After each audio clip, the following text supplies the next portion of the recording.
دابا نعس علينا الحلوى وقادينا كل الامور. جينا باش ناخذوا العطريه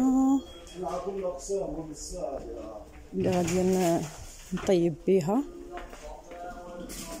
هذا المحل انا تيعجبني نتقدى منه لانه فيه تقريبا كاع الاشياء اللي كنحتاجها.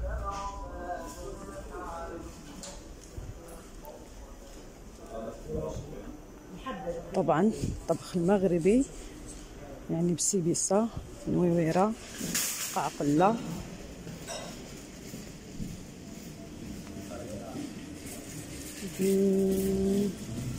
بهارات ابره. طبعا راه كل شيء كاين هنا بالنسبه للبنات المقيمات في الاردن، كل شيء كاين هنايا، بسيبيسه، نويويره، كل شيء.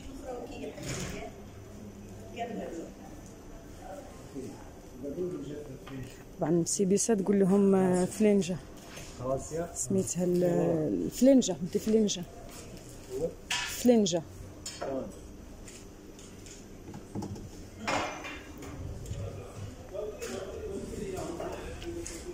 صفر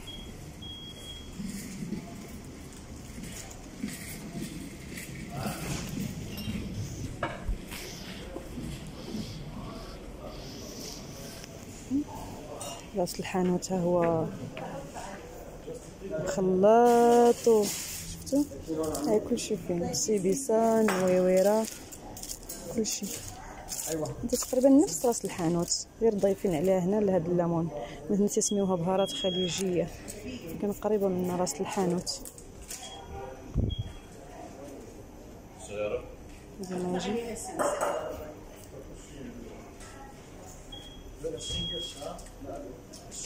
غادي ناخذ بسيبيسه والنويويره، قعقله عندي، نويويره عندي، غادي ناخذ غير البسيبيسه، نمشي ونطحنوها باش نتبلوا اللحيمات والدجيجات ديالنا. هاي الفلنجه كم بدها؟ اعطيني وقيه. قديش الكيلو؟ كيلو تبع 12. اعطيني وقيه منيحه لانه هي خفيفه بتوزن. وقيه فيها منيح.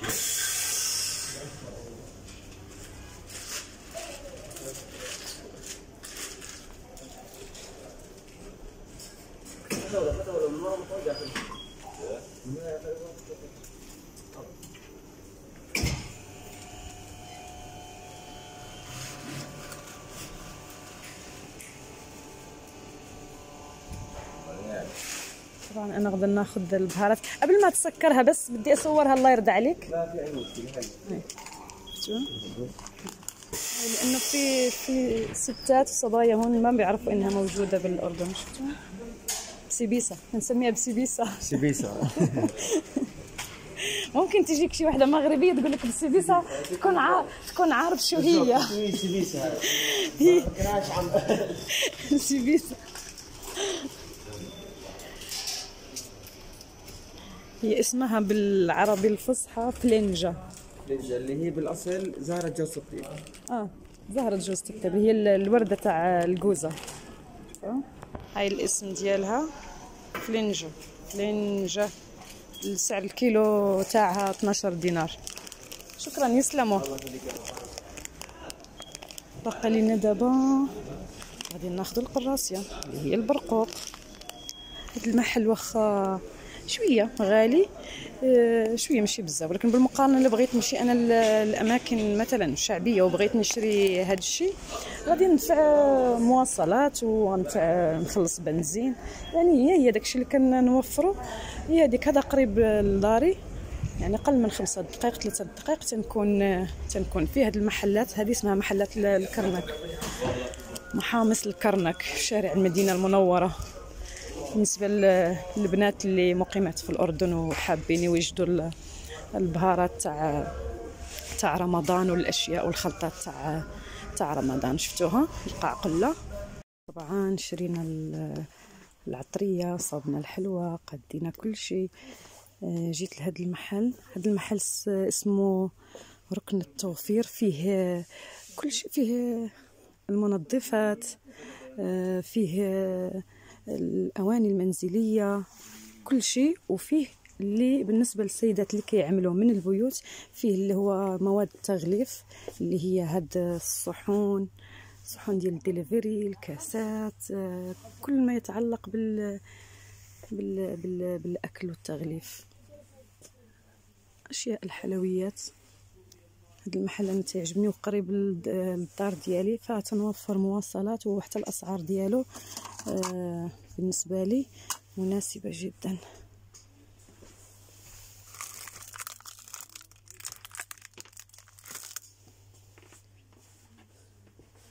دابا جيت انا غدا ناخذ الصحون اللي هما غدا ندير فيهم المحنشه او الحلويات، او اللي هما هادو.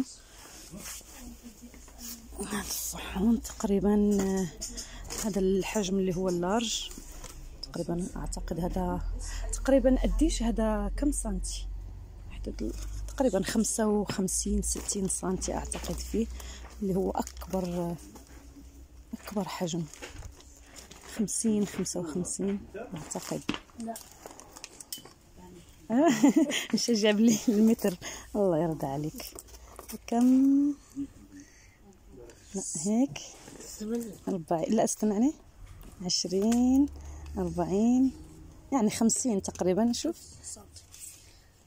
يعني 48 50 سنتي، حدود 48 50 سنتي.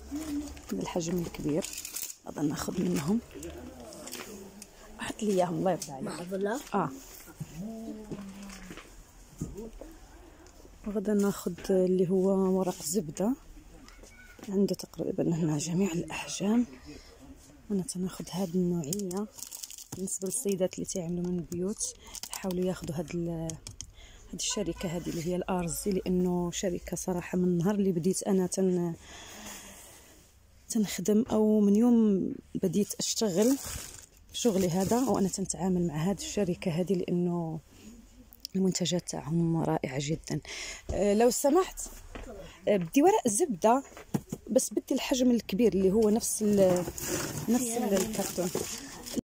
طبعا احنا اليوم جينا للفندق باش غادي نوجدوا المقبلات والسلطات، ونحاولوا نطيبوا هذاك الدجاج ديال البسطيله. بالنسبه للمقبلات عملت اللي هو خيزو مشرمل، عملت اللي هي القرعه مشرمله والفول مشرمل، عملت زعلوك، عملت تكتوكه، عملت شلاضه مشويه اللي هي فلفله ومطيشه مشويين.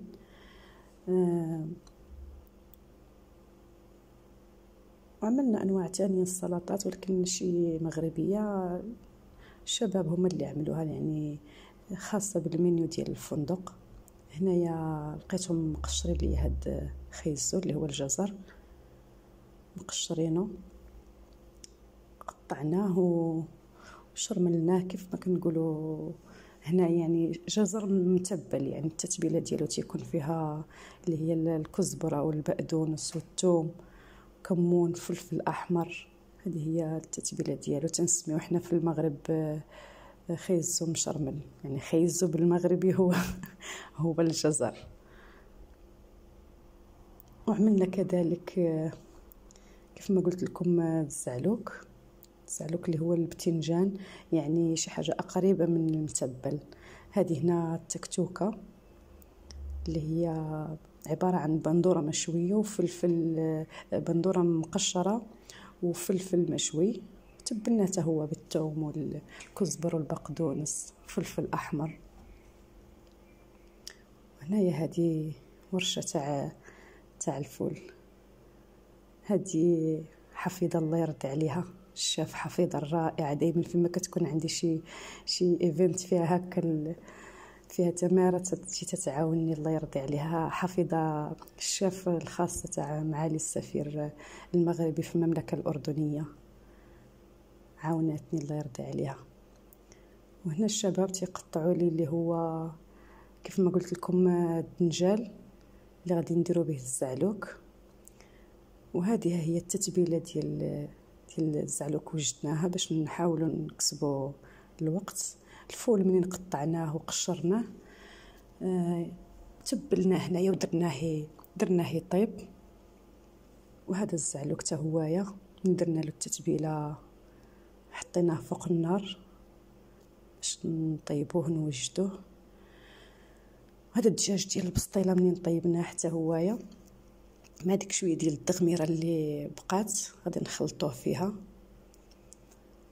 ومن بعد بدينا في الكسكسو باش نفوروه نديروا ليه واحد التفويره ويسهل علينا الغد ليه ما ياخذش لينا الوقت بزاف. ميه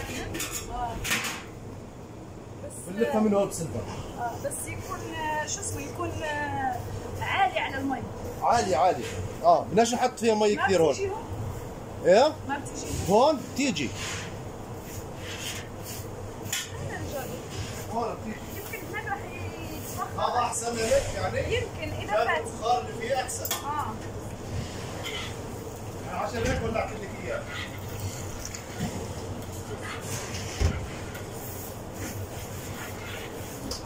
شيف ليلى، حابين نعرف شو الفيرست امبريشن تبعك وانت يعني من اول مره بتشتغلي مع مطبخ الشيراتون، فرايك بهمنا كثير، يا ريت تجاوبينا السؤال. خصوصا المسؤول عن السكاكين عن تقطيع اللحمه. ما اجيت شفت الدجاج مسحب. راحت عليك يا شيف ليلى، لانه انا وقتي من ذهب. وقتك من ذهب؟ ايه؟ انا سمعت وانا كمان هيك. امبارح جبت لاختي ذهب بمناسبة عيد ميلادها. 10 كيلو حطيت. كفي زياده يعني حبيتي له راح 50. ينفش من هون.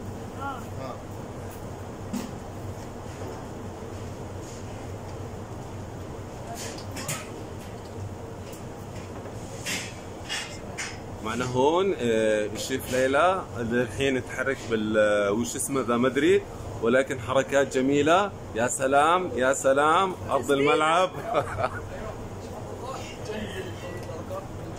منين سالينا الكسكسو فورناه وهيك عيشتكم شويه في الجو تاع المطبخ مع الشباب الله يرضي عليهم. جيت رجعت للدار مع انني رجعت عيانه جدا جدا ما قدرش نتحرك، ولكن كان لابد انني هاد الضيافر حنت باغا نديهم معايا باش نحط فيهم الحلويات. هاد الضيافر انا كنت غلفتهم بيديا، كنت جايباهم اللون ديالهم ابيض بحال هاد الشكل اللي كاين في الجنب، ولكن كان اللون ديالهم شويه موسخ، فحيت ليهم داك التغليفه ديالهم كلها وعاود غلفتهم من جديد. ان شاء الله شي نهار ندير لكم شي حلقه كيفاش غلفتو. جبت هاد السفيفه كنت بديت فيهم، غلفت الاحمر وغلفت الخضر وغلفت حتى الغطاء ديال هاد الطيفور هذا، ولكن تسالات لي السفيفه. كيف ما كتعرفوا بالاسف ما كاينش هنايا بحال هاد السفيفه وهاد الشيء ديال الاشياء المغربيه ما كايناش هنايا، فبقيت كنتسنى حتى وصيت عليها من المغرب جبتها. وقلت خليني بما انه عندي هاد الحفله هذه خليني نحيدو عليا نغلفو قبل ما توضر لي هاد السفيفه. جبت هاد الفردي او المسدس ديال السيليكون وجبت هذيك السفيفه، حاولت نلصق هذوك الجوانب اللي في الوسط باش يعطيو واحد المنظر زوين. وغلفتهم من التحت من ديك الحاشيه اللي لتحت هيايا، دورت عليها هذا بالشريط ديال السفيفه. طبعا هنايا انا ديجا يديا محروقين من الطناجر من الكوزينه، وكملت عليهم بهاد السيليكون. هذاك الطرف اللي الفوق حتى هو لصقناه، قادينا له الراس ديالو، مع انه ما بينش كتجي فوق منه هاد القطعه ديال النحاس. وكملتهم كلهم. وهذا هو الشكل ديال الطيفور ديالنا كيف خرج من بعد. سبحان الله ديك السفيفه عطاتو واحد اللمسه. هما كانوا هكذا في الاول بيضين جلد، جبت انا واحد غلفته بالاحمر واحد بالخضر. رجعنا للفندق اليوم الثاني، بدينا هنايا اللي هي الكيكه اللي غتكون في الايفنت. طبعا ما كنتش باغا نقول الايفنت ديالاش لكن منين نزلت لكم الجزء الاول كتبت عليه الخطوط المغربيه،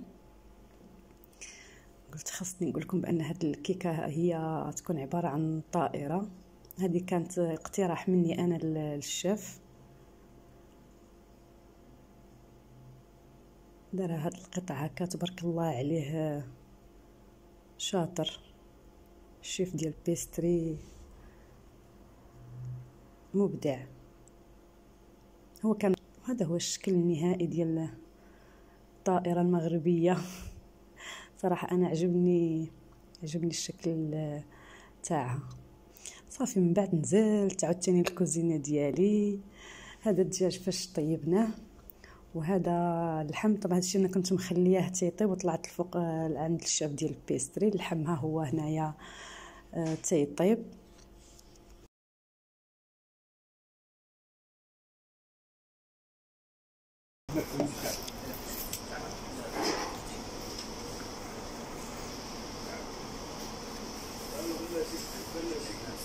والله راح تنشهر وتطلع باليوتيوب.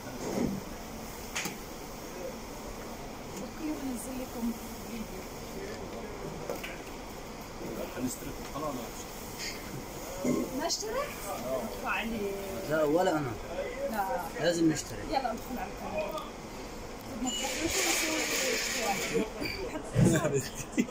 تعبسك ولا هي راح اخليها وابعث لك اياها.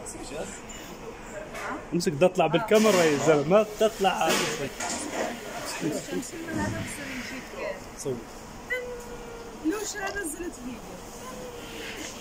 لا كيف خلاص بكفي عشان اطلع معك. طفيت. بدك يلا تعال. شوف ليلى هذا شوف كرم من العراق. شوف معنا ابراهيم العدوان. نعم طبعا. هيا غرفنا الدجاج في هاد الصواني تاع السيفن ديش، لانه ما كاينش طباس الطوس هنا كيف ما كتعرفوا، صناعه تقليديه مغربيه مستحيل نلقاوها. فما لقينا غير هاد الصينيه هذه كبيره حتى هي ديال الخرفان مشويه، سكينه فيها الكسكسو هذه كبيره تقريبا الحجم ديالها فيها متر. هازه هني 6 كيلو ديال الكسكسو. عملنا منها جوج، يعني جوج ديال الاطباق، هذاك الاول وهذا الثاني هنايا. يعني كميه لا باس بها. من بعد ما فاش غرفنا الكسكسو، غرفنا اللي هو اللحم بالبرقوق، حتى هو غرفناه غير في هاد الصواني هادو اللي للاسف ما كاينش هنايا عندهم بحالنا. يعني مثلا الطباس اللي هما الاشياء التقليديه، هما حتى الاكل ديالهم تيتقدم تقريبا بحال هاد الصواني. سالينا كل شيء، طلعناه للبوفي. طلعت عملت دوره على البوفي قبل ما تبدا الحفله. هنايا الطياره اللي انا حاباها بزاف صراحه، ما عرفتش علاش. هذه الشباكي درناها في هذا الطيفور هذا، وعملنا الغريبات القرقاع هنا في هذا الطيفور. وهذه هنا كاب الغزال. ديك المحنشه حطيناها في واحد الطباصل، وحطينا الفقاس كذلك. هذا هنايا الخبز والسلطات، الخيزو مشرمل والفول. نحاول نخليكم هكا شويه في هاد الاجواء تاع الحفله.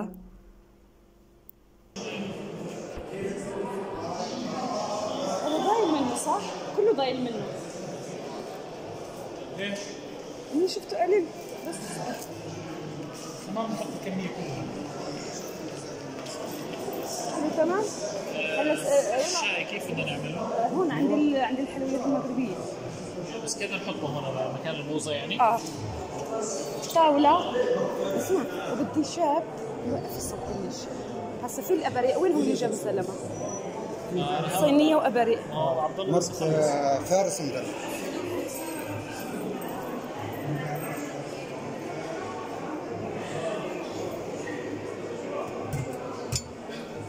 شو راح اقدر لونج ثاني. تروح معي تفتح لي؟ بدنا نحطه جنب الحلو الستيشن كلها بيطلع من هاي. بس احنا وين نحط الشاي عفوا؟ الاباريق. لازم الشاي. لا عن جد؟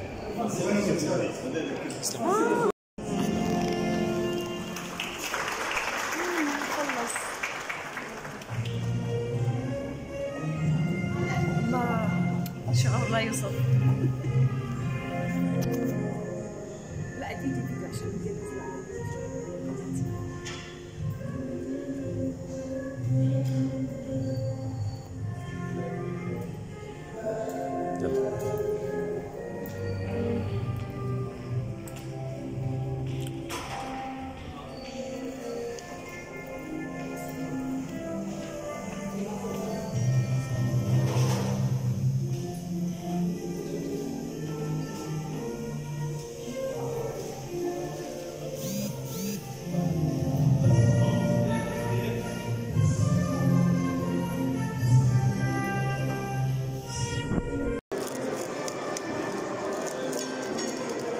صور هون شوف كرم، شوف كلاج عمر.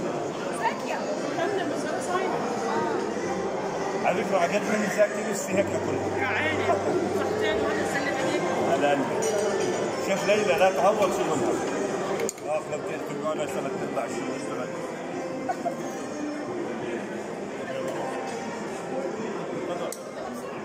بسرعة بسرعة بسرعة بسرعة بسرعة بدنا يفتح حق مستشفى. ايوه خلاص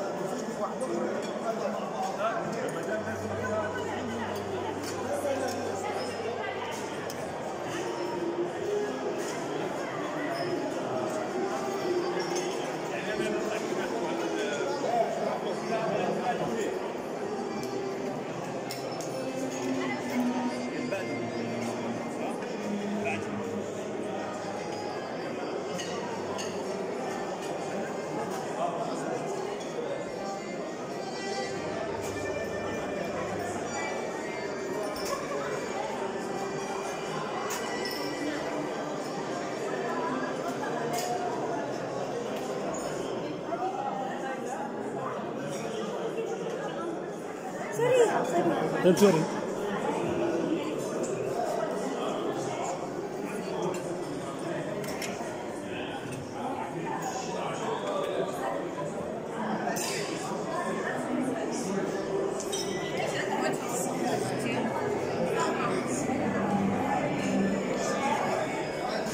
وين راح؟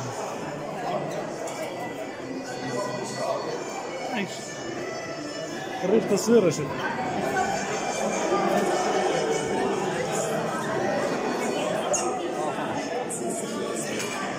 كلام جيد.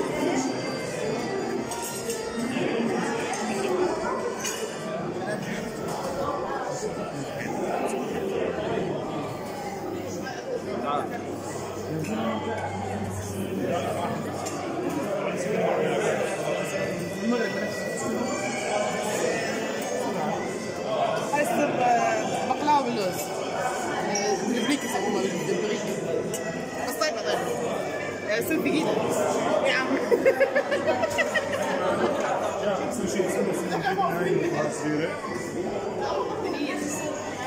لسه انت بعد ما طلعتي طلعت بعدين هيك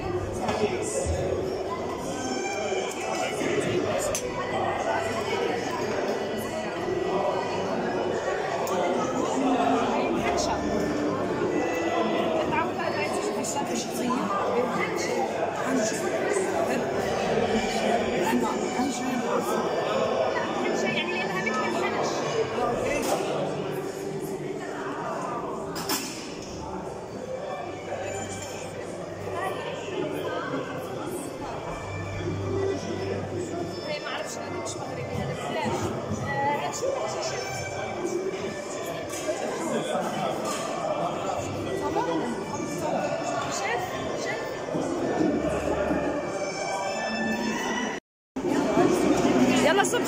شوف صب.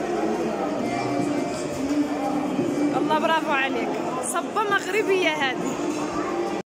كانت هذه هي الأجواء ديال الحفل ديالنا أو الأمسية ديالنا الخاصة بالخطوط الملكية المغربية، اللي صراحة طال انتظارها هنا في عمان، لأنه كنا كنتعذبوا بزاف على ما نوصلوا للمغرب. كنا كنمشيو يا إما عن طريق قطر أو تركيا أو أبو ظبي أو مصر أو دابا الحمد لله داروا لنا خطوط دايركت من عمان لكازابلانكا.